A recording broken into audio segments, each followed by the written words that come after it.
जिस प्रकार के शरीर में ज्वर का ताप घटना शुभ है, जीवन का उद्देश्य उस भौतिक मत को घटाना होना चाहिए, जिसके कारण मनुष्य अपने जीवन के उद्देश्य के विषय में अधिकाधिक भ्रमित होता जाता है। इस प्रकार से मोहग्रस्त व्यक्ति भगवत धाम जाने के लिए सर्वथा अनुपयुक्त होते हैं। ओम अज्ञानतिमिरान्धस्य ज्ञानाञ्जनशलाकया चक्षुरुन्मीलितं येन तस्मै श्रीगुरुवे नमः। श्रीचैतन्यमनोभीष्टं स्थापितं येन भूतले कदा मह्यं ददाति स्वपदान्तिकं।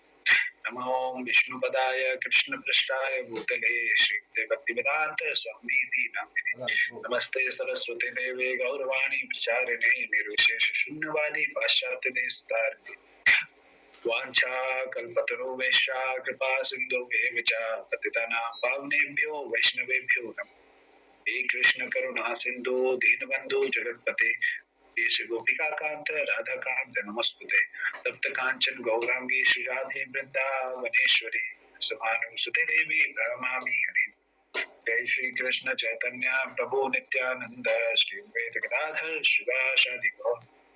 हरे कृष्णा कृष्णा कृष्णा हरे हरे, हरे राम राम राम हरे कृष्णा। प्रभु जी, तो सबसे पहले मैं सभी उपस्थित भक्तों का आशीर्वाद चाहूंगा कि जो भी मुझे सेवा दी गई है वो मैं अच्छे से कर सकूं अपने शुद्धिकरण के लिए, आपकी सेवा के लिए। और अगर मुझसे कोई गलती हो जाए तो कृपया मुझे।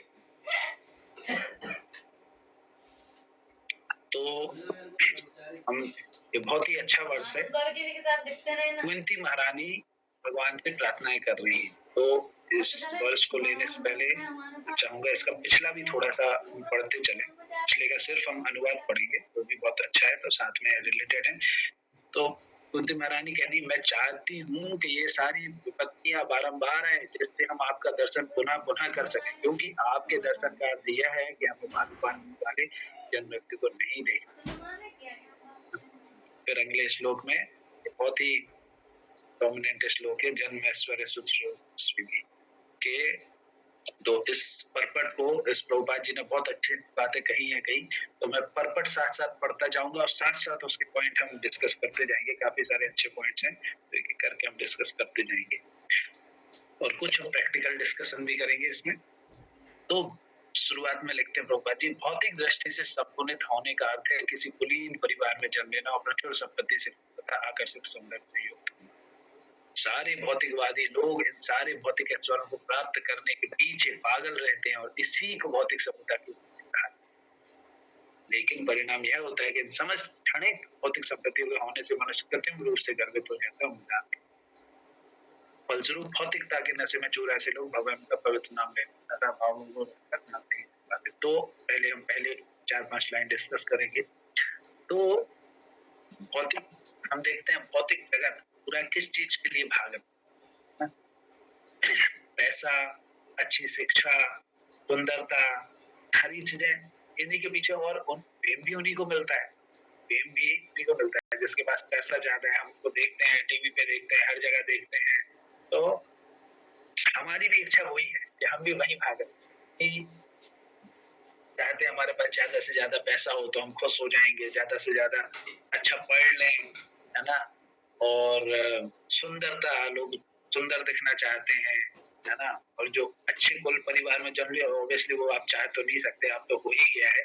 लेकिन वो भी एक तरह से these are the disqualification। Prabhupada ji आगे लिख रहे हैं कि ये सारी जो डिस्क्वालिफिकेशन, वो हम थर्ड उसमें पढ़ेंगे, एंड में आता है। तो प्रभुपाद जी लिखते हैं भौतिक ऐश्वर्य के पागल रहते हैं, इसी को भौतिक सभ्यता की उन्नति कहा जाता है। तो हम किसी को भी देखें कि वो उन्नति है, उसने प्रोग्रेस किया, तो हम किसको मानेंगे? जिसने पैसा अच्छा कमाया है, जिसने एजुकेशन IIT वगैरह में पढ़ लिया, एम्स वगैरह निकाल लिया है, बहुत अच्छी पढ़ाई कर ली, तो यहीं पे हम उनको क्या मानते हैं? ये लोग, हाँ भाई इनने तरक्की ना। कुछ भक्त लोग हैं जो सब छोड़ के अपनी भक्ति करने लगे, या चाहे ब्रह्मचारी हो चाहे गृहस्थ हो, गृहस्थ ने सिंपल रह के अपनी भक्ति कर रहे हैं। लोग ऐसे हम कहते हैं अरे यार ये तो इनका दिमाग खराब हो गया है, ये है ना, ये समाज कितने आगे जा रहा है, ये लोग पीछे रह गए। तो मनुष्य कृत्रिम रूप से गर्वित होता है और मदान हो जाता है। अब दिक्कत क्या है? तो क्या अब प्रभुपाद जी आगे लिख रहे हैं कि हमें इस जो फीवर है, इसको प्रभुपाद जी साइड में लिख रहे हैं कि फीवर है, इसको क्या कहा गया है, जो भौतिक ऑपुलेंसेस है, इसको वो फीवर से कंपेयर करना है। फीवर होता है तो हमें अगर फीवर चढ़ जाता है तो फीवर को हम उतारने की कोशिश करते हैं, ना कि बढ़ाने की। तो उसी तरह ये जो भौतिक चीजें हैं, जिसको प्रभुपाद जी कह रहे हैं हमें कम करना चाहिए, ना कि बढ़ाना चाहिए। एक जगह और प्रभुपाद जी लिखते हैं कि जैसे कोई व्यक्ति अगर तैर रहा है, उसके ऊपर अगर आप सामान लाद दो वो और डूबेगा ना। क्राउनिंग बहुत बड़ा बहुत अच्छा भारी सोने का उसके ऊपर गौ मैं आपको मुकुट दे रहा हूँ, वो डूब रहा है, आप उसे मुकुट पहना रहे हैं। तो उसी तरह हम भौतिक सागर में डूब रहे हैं और हम और भार लादने की कोशिश कर रहे हैं। तो ये सारी महारानी क्या करें, ये सारी क्या है, डिस्क्वालिफिकेशन है आपको अप्रोच करने की भगवान की प्राप्ति, सारी डिस्क्वालिफिकेशन। तो क्या इसका अर्थ हम ये निकालें कि हमें पैसा नहीं कमाना चाहिए, अच्छी शिक्षा नहीं प्राप्त करनी चाहिए, है ना? तो क्या इसका अर्थ ये है? सॉरी हम ऑनलाइन है, लेकिन मैं चाहूंगा अगर कोई इसका जवाब दे सके, कोई अगर हम थोड़ा सा बोल सके कि क्या इसका अर्थ ये है कि हमें ये सब नहीं करना चाहिए? बिल्कुल नहीं प्रभु जी इसका अर्थ ये, मुझे ऐसा तो नहीं लगता है कि ये सब तो करना चाहिए, लेकिन भगवान की सेवा में कुछ नियोजित भी करना चाहिए। यस प्रभु जी, बिल्कुल सही कहा प्रभु जी ने कि हमें बिल्कुल करना जरूरी है, बिल्कुल करना चाहिए ये सारी। अगर हम, कई लोग क्या करते हैं, दोनों एक्सट्रीम, एक तरफ कई लोग जैसे कई बच्चे हैं, बच्चे जो कॉलेज में बच्चे या स्कूल में बच्चे कई भक्ति में आ जाते हैं, भक्ति में कहा जाता है ये सब तो टेम्परेरी है, कुछ नहीं ले जाना है, तो वो अपनी पढ़ाई छोड़ के बैठ जाते हैं। उन्हें वो एक्सक्यूज तो मिल जाता है, अरे वो ऐसे कहेंगे, अरे माता पिता से कहेंगे और फिलॉसफी समझेंगे, ये सब तो यहीं रह जाना, क्यों मैं करूँ, इससे अच्छा मैं भक्ति करता हूँ, है ना। वो एस्केपिज्म वाला रूट अपना लेते हैं। इसी तरह ग्रस्त लोग भी कई बार थोड़े ढीले हो जाते हैं, अरे ठीक है प्रभु जी क्या नहीं, हमने अपनी जिम्मेदारी ली है तो हमें अपनी जिम्मेदारी निभानी, लेकिन वो हमें सिर्फ कृष्ण का समझते हैं। कृष्ण ने मुझे ये सारी सेवाएं दी हैं, मेरे बीवी बच्चे घर परिवार समाज, जो भी मुझे जो सेवा दी गई है बीवी बच्चों की, जो हमने परिवार की जो जिम्मेदारी उठाई है वो हमें निभानी है, और बीइंग अ ग्रस्त हमारी कोई जिम्मेदारियां बनती है, वो हमें करना है, नो डाउट करना, लेकिन हमें उसमें इतना पागल नहीं हो जाना है, हमें भूल ही जाना है कि जीवन का लक्ष्य क्या है और हम क्यों कर रहे हैं। ये सारी जिम्मेदारियां करनी है, जरूरत है इन सब चीजों, लेकिन हमें इनमें इतना पागल नहीं हो जाना कि हम भूलें। कई बार क्या होते हैं, हम लोग अपना स्टेटस, अरे प्रभु जी मैं इतना अभी ना घर की स्थिति ये चल रही है, मैं थोड़ा पैसा कमा लूं, मैं थोड़ी ये सेट कर लूं, फिर अच्छे से भक्ति कर पाऊंगा, ऐसा कभी नहीं होता, है ना। प्रभुपाद जी के एग्जाम्पल से, हम प्रभुपाद जी के एग्जाम्पल से देख सकते हैं। प्रभुपाद जी अपने परिवार को, उनके काफी बड़ा परिवार था, उन्होंने काफी पहले प्रयास किए करने के, लेकिन साथ साथ वो भक्ति में भी प्रयास कर रहे थे। फिर क्या हुआ, अल्टीमेटली भगवान ने उनका सब कुछ ले लिया। उनका अच्छा खासा बिजनेस चल रहा था, वो भी चला गया, घर परिवार भी उनसे दूर हो गया। तो वो समझ गए कि भगवान क्या कहते हैं, जिस पे मेरी स्पेशल कृपा होती है उसके साथ में क्या करता हूँ, उसका सब कुछ ले, ताकि वो अच्छे से भक्ति करे। तो इसका मतलब ये नहीं हमें कुछ नहीं चाहिए, लेकिन हमें करना है ये सारी चीजें, लेकिन हमें पता होना चाहिए ये सब सिर्फ ड्यूटीज है मेरी, क्योंकि मैंने खुद उठाई है, ये जिम्मेदारी मैंने खुद दी है, मुझे निभानी है, लेकिन हमें उसमें इतना पागल नहीं हो जाना है कि हम अपने जो मुख्य लक्ष्य, मुख्य कर्तव्य है उसी को हो, है ना। और ऑन द अदर हैंड हमें दूसरा एक्सट्रीम भी नहीं अपनाना है कि भक्ति के नाम पे अपनी जिम्मेदारियां छोड़ दें।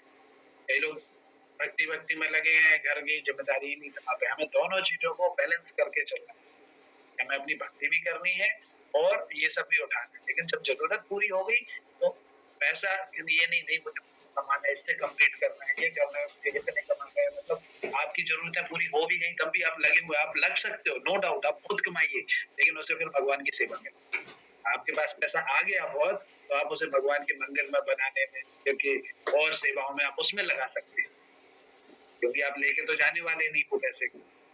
तो पैसा कमाने में प्रॉब्लम नहीं है, लेकिन वो चेतना, किस चेतना से कमा रहे हैं, आपको उससे अटैच नहीं, आपको भगवान की सेवा के लिए, ऑब्वियसली इट रिक्वायर्स कॉन्शियस, आप ऐसे नहीं कर पाएंगे। प्रभुपाद जी फिर आगे देखिए क्या लिख रहे हैं, फलस्वरूप भक्तिता के नशे में चूर ऐसे लोग भगवान का आओ विभो, हे गोविंद हे हो जाते हैं, शास्त्र में कहा गया है कि भगवान का पवित्र नाम एक बार भी लेने से पापी इतने पापों से मुक्त हो जाता है जितना वो कर भी नहीं सकता। भगवान का पवित्र नाम लेने में इतनी शक्ति है। फिर प्रभुपाद जी लिख रहे हैं इस कथन में तनिक भी अत्युक्ति, जो कहते हैं ना अतिशोक्ति, के भाई बड़ा चढ़ा के एक कई बार कुछ बातें बोल देते हैं ना कि एक बार आपने कृष्ण नाम ले लिया तो आपके इतने पाप कट जाएंगे जितने आप कर भी नहीं सकते। तो हम सोचते हैं ये तो जैसे प्रमोट करने ये बोल देते हैं, बात में सच्चाई नहीं होती। प्रभुपाद जी उसको फिर उस पर फोकस एम्फसाइज करने के लिए कह रहे हैं इस कथन में तनिक भी अतिशोक्ति नहीं है, सचमुच भगवान के पवित्र नाम में ऐसे केवल सब। लेकिन फिर अब उसमें कंडीशन स्टार मार्क, लेकिन ऐसे नाम लेने में गुणता चाहिए, यह भाव की गुणता पर। एक असहाय व्यक्ति भगवान का नाम भाव विभोर कर ले सकता है, लेकिन यदि उसी का नाम कोई भौतिकता से संपन्न व्यक्ति लेता है तो उसमें जो व्यक्ति अब प्रभुपाद जी फिर हरि नाम पे ले आए बात कि जो व्यक्ति अभी अगर अब हमारा एम्बिशन ये है अरे अभी तो मुझे इतने करोड़ और कमाने, अभी तो मुझे यहाँ पहुंचना, अभी तो मुझे ये करना, तो हमारा जो चेतना है इच्छा उसी में लगे। हम हरि नाम को उतने हरिनाम लोग करते हैं, कई लोग करते हैं, है ना। कई बार भक्त लोग कहते हैं मेरे इतने साल हो गया, मैं इतने सालों कुछ टेस्ट ही नहीं आ रहा, क्योंकि वो बस 16 माला करने के लिए करते हैं। दिन में कर ली, शाम को कर ली, बस चलते चलते कर ली, बातें करते करते कर ली। 16 माला जो माला करते हैं उसकी क्वालिटी ऑफ चैंटिंग डिपेंड करता है। हमारा लक्ष्य चैंटिंग है, चैंटिंग सब लोग कर रहे हैं, लेकिन आप चैंटिंग कैसी कर रहे हैं हम खुद अपने आप को एनालाइज करेंगे। तो चैंटिंग जो ब्रह्म मुहूर्त में अच्छे से हमारा फोकस, हम सब कुछ कर रहे हैं, क्योंकि अगर देखिए अगर हमारा घर परिवार अच्छे से नहीं चल रहा है, ड्यूटीज नहीं चल रही, बच्चे की पढ़ाना है, फीस नहीं है, ये नहीं है, तो आप जब भी अच्छे से नहीं कर पाओगे। तो हम ड्यूटी भी करते हैं, लेकिन सुबह हम अच्छे से जब करेंगे, उसके बाद हम अपने काम करेंगे, दिन भर रगड़ के काम करेंगे, फिर अपनी साथ। तो लेकिन जो व्यक्ति जिसका लक्ष्य क्या है, सिर्फ मुझे पैसे ही कमाना, वो उतने भाव से वो जब भी कर रहा होगा तो हमेशा उसकी चेतना किसमें चल रही है, उसी में चल रही है। बल्कि उल्टा होना चाहिए, ऐसे कमा रहे हो, काम कर रहे हो तो हम इसलिए कमा रहे हैं कि हमारा जब अच्छे से हो रहा है शांतिपूर्वक, हम तसल्ली से बैठे, अगर मेरी बहुत ज्यादा ऑब्लिगेशन नहीं है तो मैं आराम से जब कर सकता हूँ, भगवान का नाम ले सकता हूँ। तो हमें बस उतना चाहिए, हमें इसलिए चाहिए पैसा, लेकिन हम उल्टा करते हैं। जो मुश्किल लगता था काम अब तक आसान करके दिखा दिया। हौसलों की उड़ानों से उड़े हैं आसमानों, जो दुनिया अब तक ना कर सकी वो हमने कर। बल्कि उल्टा होना चाहिए। तो प्रभुपाद जी बहुत एम्फसाइज कर रहे हैं quality of chanting. Quality of chanting is important. हम इस तीव्रता से भगवान हम लेते हैं। अगर हम भौतिकता में बहुत ज्यादा डूबे हुए हैं ना, तो हम उतनी तीव्रता से भगवान का नाम नहीं ले पाएंगे, भगवान का नाम नहीं ले पाएंगे अगर हम भौतिक चीजों में। जैसे एक बच्चा होता है ना, बच्चा अगर रो रहा है मम्मी मम्मी मम्मी, है ना, मम्मी क्या करेंगे, उसे झुंझुना दे देंगे, ये लो बेटे खेलो। अगर वो एक होता है ना फॉल्स क्राई करते हैं, कुछ बच्चे फॉल्स क्राई करते हैं, तो मम्मी झुंझुना के वो उसमें खेलने लगते, उसी में बिजी हो जाते हैं, या कुछ दे देंगे थोड़ा खाने को, उसी में बिजी हो जाएंगे। लेकिन अगर मम्मी ने झूला दिया, कुछ खेलने दिया, उसने फेंक दिया, मम्मी ने कुछ खाने दिया, उसने फेंक दिया, फिर मम्मी ने कुछ दिया खेलना, उसने फेंक दिया, वो बस चिल्लाए जा रहा मम्मी मम्मी। फिर मम्मी क्या करती है, आखिर में आके उसे बोलती, क्योंकि उसकी जो क्राई है वो जेन्युइन है, वो फेक नहीं है, ये वो चाहिए के लिए, है ना। कई बार हम पेंटिंग कर रहे हैं, लेकिन हमारी इच्छाएं क्या है, कई बार भक्त लोग भी हम सटल इच्छा रखते हैं कि हम भक्ति करेंगे ना तो भगवान मुझे इतना तो देंगे। कई बार मैं देखता हूँ क्लासों में भी जैसे गए थे या कहीं आते तो भक्त लोग बच्चे ने पूछा था ये कर रहा हूँ, मेरा सिलेक्शन क्यों नहीं हो रहा, मेरा ये क्यों नहीं हो रहा। अरे आप चैंटिंग इसलिए थोड़ी ना कर रहे हो, बल्कि कई बार तो उल्टा होता है। ये उसमें जो वार्तालाप सुखदेव गोस्वामी और परीक्षित महाराज के वार्तालाप में चल रहा था, तो परीक्षित महाराज पूछते हैं कि ऐसा कई बार देखा जाता है कि भगवान के जो भक्त हैं वो बिल्कुल गरीब से दिखाई, भगवान खुद लक्ष्मीपति है, लेकिन उनके जो भक्त हैं वो बिल्कुल गरीब से दिखाई देते हैं। On the other hand Lord Shiva खुद बेचारे झोपड़ी में रहेंगे, ऐसे बिल्कुल पटे से हाल में रहते हैं, लेकिन उनके जो भक्त हैं वो तो ऑपुलेंस सोच में रहते हैं। तो फिर वो जवाब देते हैं कि भगवान क्या करते हैं ताकि वो उसे, तो कहते हैं ना, हृदय से भगवान को प्यार कर पाए, उन पर पूरी तरह निर्भर हो पाए, तो भगवान क्या करते हैं, जब भगवान की स्पेशल मर्जी होती है तो वो उसका सब कुछ छीन लेते हैं। ना। भगवान आपको कभी भी उतना नहीं देंगे जो आपकी भक्ति में अगर आप सही से सिंसियर बन, तो भगवान आपको उतना नहीं देंगे। लेकिन अगर आप जो होते हैं ना, हम बगला भगा, हम भला तो लिए लेकिन अंदर ही अंदर हमारी चेतना क्या चल रही है, अरे यार इतना ये हो जाए, इतना ये मिल जाए, मैं इतनी टेंटिंग कर रहा हूँ, मेरा ये हो जाए। हम फिर भगवान को नहीं चाह रहे, हम भगवान से चाह रहे, भगवान से बस के वो कहते हैं ना, जय जगदीश हरे कष्ट मिटे तन का, ये आवे वो आवे, पूरी लिस्ट पकड़ा दी। तो हम सिंसियरली क्राई नहीं कर रहे। यस, भगवान से प्रार्थना में सुबह अच्छे से जप करना चाहिए सिंसियरली, और दिन भर बिल्कुल रगड़ के काम करना चाहिए। क्यों करना चाहिए? भगवान की सेवा, क्योंकि भगवान ने हमें जिम्मेदारियां दी हैं तो हमें करना है। लेकिन नॉट, हमें कभी भी ऐसा काम नहीं करना चाहिए कि कई बार हम इतना काम ले लेते हैं, अगर मैं प्रैक्टिकल एस्पेक्ट की बात करूं कि हम अपना जप ही नहीं कर पाए, तो हमें फिर अपने काम कर देते हैं। अगर आपके काम आपके जप में बाधा कर रहा है, आपकी भक्ति में बाधा कर रहा है, कोई बात नहीं, हम कम में रह लेंगे। जरूरी थोड़ी ना है मुझे इसी गाड़ी में चलना, छोटी गाड़ी में चल लेंगे, अपना ऑपोनेंस कम कर लेंगे, है ना।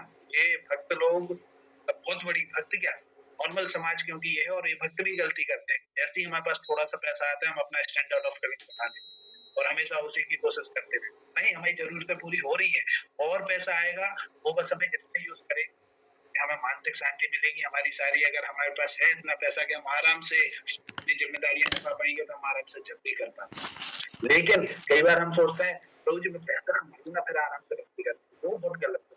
तो उस चक्कर में क्या है, अगर आपका जब भक्ति ऊपर नीचे हो रही है, तो इट मीन्स कहीं ना कहीं गड़बड़, फिर आप रॉन्ग डिसीजन है। देन अगर किसी सीनियर भक्त से काउंसलिंग लेनी चाहिए कि नहीं हम गलत जा रहे हैं, क्योंकि माया इतनी प्रबल है कि आपको ऐसी लॉजिक दे दे के आपको भक्ति से दूर ले जाए, तो आपको पता भी नहीं चले।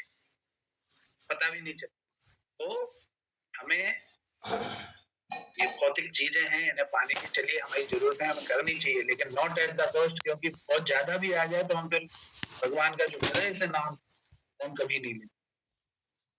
तो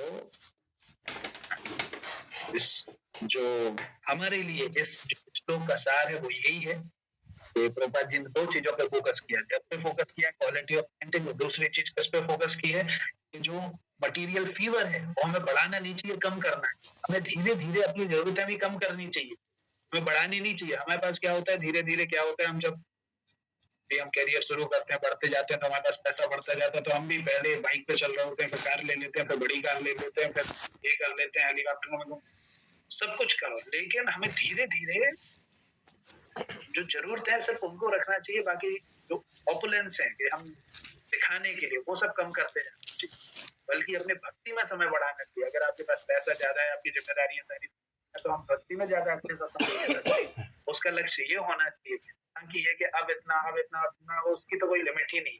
हम और माया में और फंस गए, माया हमें इसी तरह फंसा लेती है। अरे अभी तुम अपनी जिम्मेदारी तो कर लो, अभी तो तुम अपना पैसा, तो अभी तुम ये कर लो, ऐसे कर करके अरे भक्ति तो होती रहेगी, बुढ़ापे में तुम्हें बहुत समय मिलेगा, इस समय कोई करता है क्या? मन कई बार हम ये दूसरों को लेक्चर देते हैं, लेकिन कई बार खुद अप्लाई नहीं करता। तो we should be very careful कि हमें ये ओपोनेंसेस वगैरह कई बार वो ना बन जाए कि हमें ही डुबाने, राइट। जो ड्राउनिंग मैन के ऊपर जो मुकुट होता है ना, वो डुबाने का काम। हमें ये सारी चीजें करनी है, हमें अपनी जिम्मेदारियां निभानी है, but not at the cost. ये हमारी अगर मैं फर्स्ट पॉइंट इससे एंड करूंगा, कंक्लूजन ऑफ द जो श्लोक है और जो लेक्चर है, कि अगर हमारा जब ब्रह्म मुहूर्त में नहीं हो पा रहा है, तो 8 बजे के पहले खत्म नहीं हो पा रहा है, हमारा काम की वजह से इसमें बाधा बन रहा है, तो हमें फिर रीएनालाइज करना चाहिए, अपने काम को थोड़ा बहुत शिफ्ट करें। काम चेंज नहीं कर सकते तो कम से कम मॉडिफिकेशन करने की कोशिश करें, ताकि हमारी भक्ति इम्पैक्ट ना। इसी के साथ मैं यहीं पर आऊंगा, अगर किसी का कोई